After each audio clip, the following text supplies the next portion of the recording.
This is Backton Hill, Pennsylvania, situated 35 miles from Philadelphia, on the highest point of land from here to the sea 100 miles away. It is the site of an abandoned limestone quarry on which one will find the studio of Bill Freeland. Bill Freeland was raised in Pennsylvania and West Virginia, and though educated as a painter at the Philadelphia College of Art and the Hans Hofmann School, over the last 15 or 20 years, he has turned more and more to three-dimensional construction as he has probed deeper into his own experience.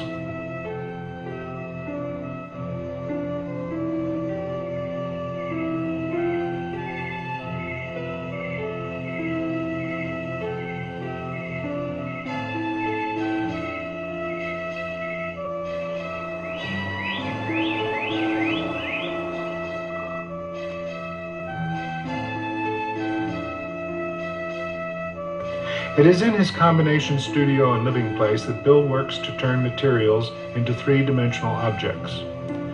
To him, the place where he lives, his lifestyle, is part of his work, where there is no separation between life and work.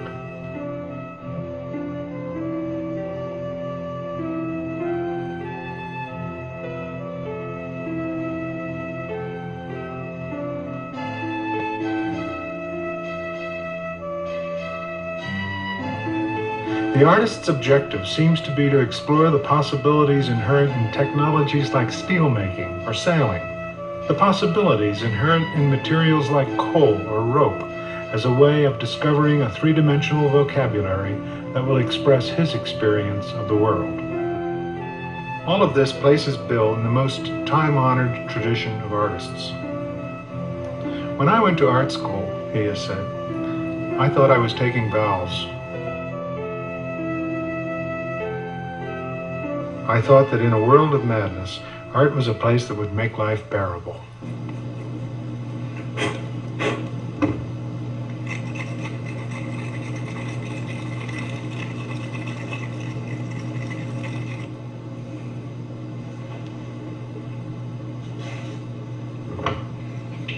I work much like a writer works. I'm not involved in art theorems or manifestos or anything of this sort. I think of art as like a byproduct of living, whether it's an experience that I might have in spending a period of time in Ireland, or whether it's fishing or sailing, what have you, or going back to a childhood birthplace like Pittsburgh.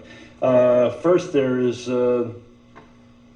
some moment that I would like to recapture. Then I start thinking of it in terms of what kind of form does it suggest, materials that it might suggest, and pursue it from that. It's kind of a pursuit of self, a query.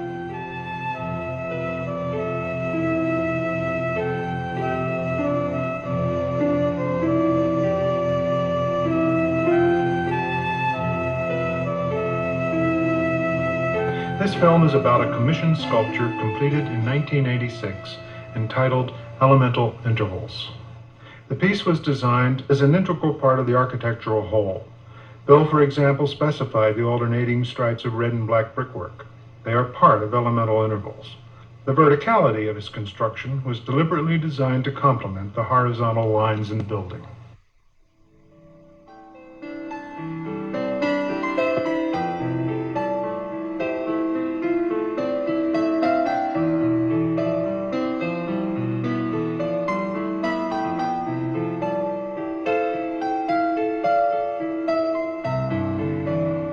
Beautiful experiences that I can think of is sitting and listening to the orchestra and listening to all of this genius curbing egos in order to arrive at a beautiful sound. And I must admit, I think this piece had somewhat of the same thrill, the whole idea of working in concert with other people. I like it.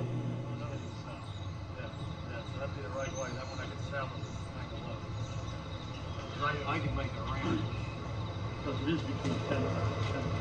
I thought it was between 9 and 10. No, that's 11. Just one.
Before the piece could be hung, a wooden template was constructed in order to more accurately drill holes that would receive the hanger bolts.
He has said that for him the work process is a ritual filled with joy and fulfillment.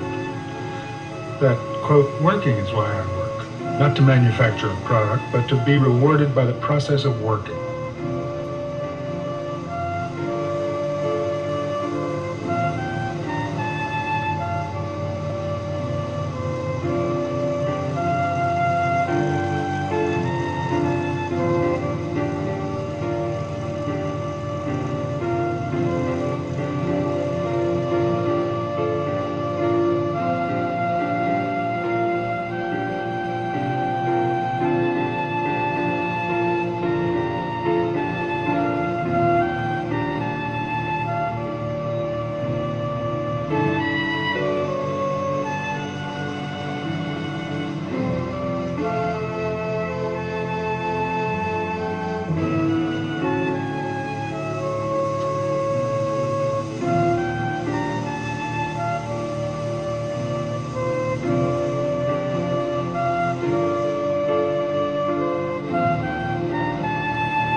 It's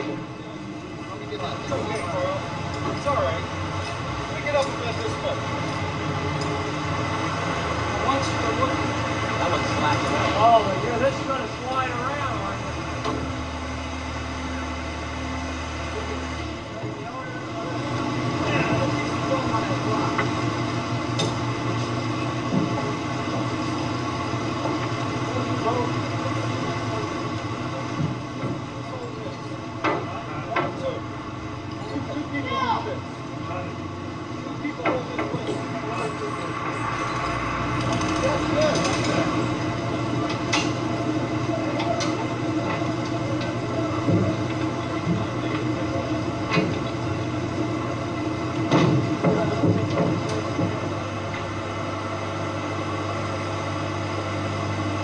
In October 1980, Theodore Wolff said in a Christian Science Monitor review that the pieces look like, quote, models for mysterious inventions. Inventions created expressly to delight and enchant. They stir, he said, elusive memories which never find a verbal identity, but which, perhaps for that very reason, remain perpetually intriguing and satisfying.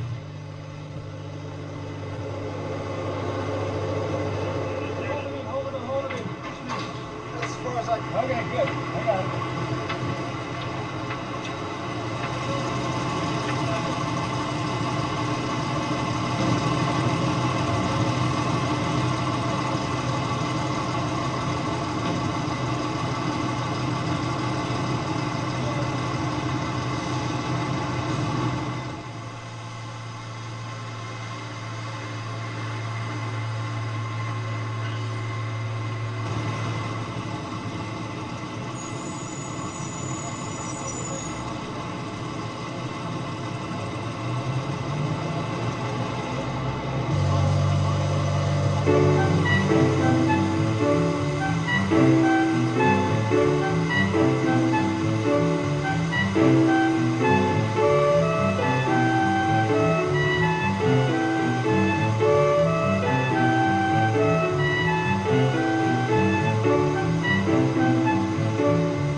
In doing a commission piece like this, it's kind of nice if there's some sort of human element that kind of comes in. John Acevati, the one who commissioned me to do the piece, he had a request. He wanted me to dedicate the piece to his father. I said, John, maybe you could possibly get me a rock from a house that your father has built. So I guess it was about the time we were putting up the template on the wall. John called me over to his vehicle. Lo and behold, he hands me this rock. He said, you got me in a lot of trouble. When I came through customs in Italy, they wanted to know if it was part of the Colosseum. We took that rock up the day we placed the rocks, and John and John's son and myself, we went up on the lift, and John placed the rock, and as he placed the rock, it was the first rock to go in the cage.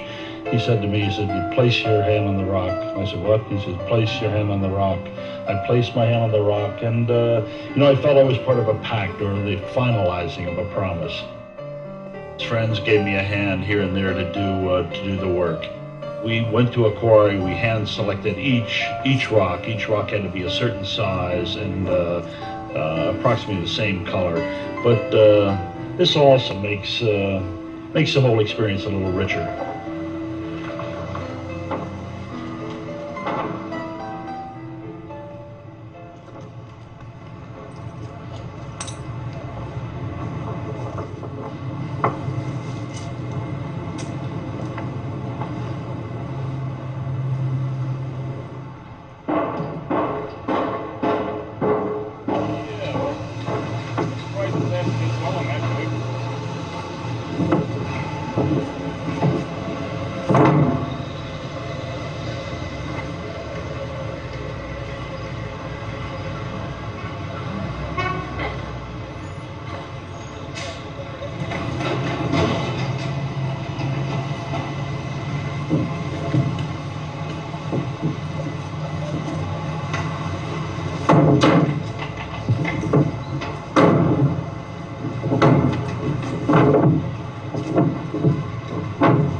mental intervals is about the resurrection of the city.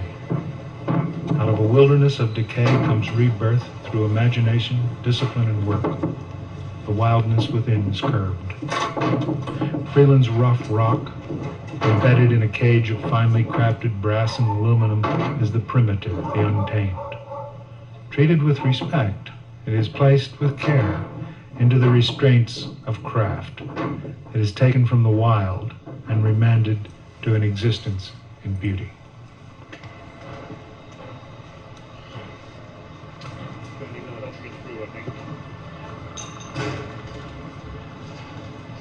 Of course, all of that is only my interpretation, a part of my own dialogue with Freeland's art. As I watch him work on this piece, as I see the product of his craft, I see a metaphor for community renewal. I see him modeling that renewal for us in his labor and in his vision. And it may be that the metaphor I speak of was never consciously considered by him, that the metaphor is just a hopeful translation made by one member of his audience in dialogue with the essential self of this artist. I become interested in a side of myself that I'd like to pursue, like I said, as a particular incident, a particular place, particular people. Again, much like I said a writer does. They probably pertain to moments, people, places, things that I don't want to kind of slip by without comment, without saying something about them.